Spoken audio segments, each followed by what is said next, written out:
जय माता की दोस्तों, आज हम लोग गए थे सुंदा माता मंदिर जो कि राजस्थान के जालोर जिले के भीनमाल में स्थित है। तो दोस्तों यहाँ ऊंचे ऊंचे पहाड़, हरियाली से ढकी घाटियां और इन सब के बीच बसा यह माँ चामुंडा का मंदिर, जहाँ तक पहुँचते ही मन खुद ब खुद शांत हो जाता है। जैसे ही मैंने माँ चामुंडा के मंदिर के द्वार पर कदम रखा, भीड़ थी, आवाजें थी, लेकिन मेरे भीतर एक सुकून था, जैसे माँ ने खुद बाहें फैला दी हो। तो दोस्तों मंदिर तक पहुंचने के लिए हमारे पास दो रास्ते थे, एक सीढ़ियों से और एक रोप वे से। तो मैंने मेरे दोस्तों ने रोप वे का रास्ता चुना ताकि वो आकर सुंदर घाटियों के नज़ारे का आनंद ले सके और हमारे सफर को रोमांचक बना सके। तो गर्मी काफी ज्यादा थी और श्रद्धालुओं की भीड़ भी बहुत थी। 1 घंटा लाइन में रहने के बाद फाइनली खतरे की घंटी हमारे सामने थी। फिर मैंने और मेरे दोस्तों ने फटाक से ही कैबिन पर पूरी तरह से कब्जा कर लिया और फाइनली मेरे पैरों को सुकून मिला और मन को शांति। फिर हमारे साथ आए यह चाचा जी और हमें अपने बचपन का किस्सा सुनाने लगे और हमें बताने लगे कि पहले जमाने में कैसे लोग यहाँ पर आया करते थे और जंगली जानवरों का किस प्रकार यहाँ पर खौफ रहा करता था। जैसे ही दोस्तों मैं ऊपर गया, वैसे मुझे सिर्फ पहाड़ियों की खूबसूरती दिखाई दे रही थी और मुझे कुछ भी दिखाई नहीं दे रहा था। तो दोस्तों मैं और मेरे दोस्त भी काफी ऊपर आ चुके थे। नीचे फैली हरियाली, ऊंचाई से दिखते छोटे छोटे घर और सामने उठता हुआ पहाड़,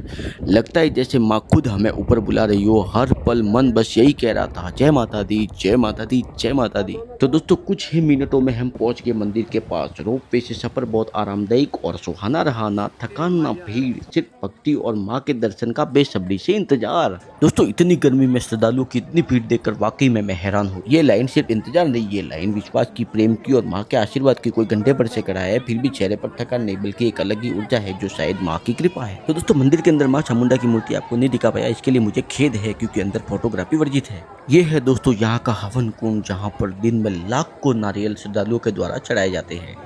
और ये है माँ चामुंडा की सोने की त्रिशूल, जो कि बहुत ही भव्य है। तो दोस्तों माँ के दर्शन के बाद अगर सबसे ज्यादा चमक किसी चीज में दिखती है तो वो है ये रंग बिरंगी दुकानें, जहाँ हर चीज में भक्ति भी है और बचपन की मस्ती भी है। दोस्तों मुझे ये गुड़िया बहुत ही प्यारी लगी, तो मैंने अपनी बेटी के लिए गुड़िया ले ली। फिर मैंने यहाँ देखा कि यहाँ क्या हो रहा है। फिर ये आंटी जी अपने पति का नाम गुदवा रही थी। ये उम्र में भी अपने पति से इतना प्यार करती है, देखकर बहुत अच्छा लगा दोस्तों हम रोप वे का अप डाउन का टिकट लेके आए थे, लेकिन इतनी भीड़ देखकर हमें लगा कि हम चल के जाएंगे तो इनसे जल्दी पहुंच जाएंगे। तो दोस्तों वाकई में इस सफर में बहुत ही आनंद आ रहा था और श्रद्धालुओं की हर चेहरे पर एक अलग ही मुस्कान हमें देखने को मिल रही। तो दोस्तों मैं और मेरे दोस्त काफी थक गए थे और हमें लग रही थी भूख, इसलिए हमने खाई गर्मा गर्म भजिया और पी हमने मसाला वाली चाय। इन खूबसूरत और सुनहरे पहाड़ों में जंगली जानवर भी काफी निवास करते, लेकिन हमें तो दिखाई दिए नहीं। लेकिन फाइनली हमें वो जंगली जानवर दिख गया और हमें देखने को काफी आनंद आया दोस्त।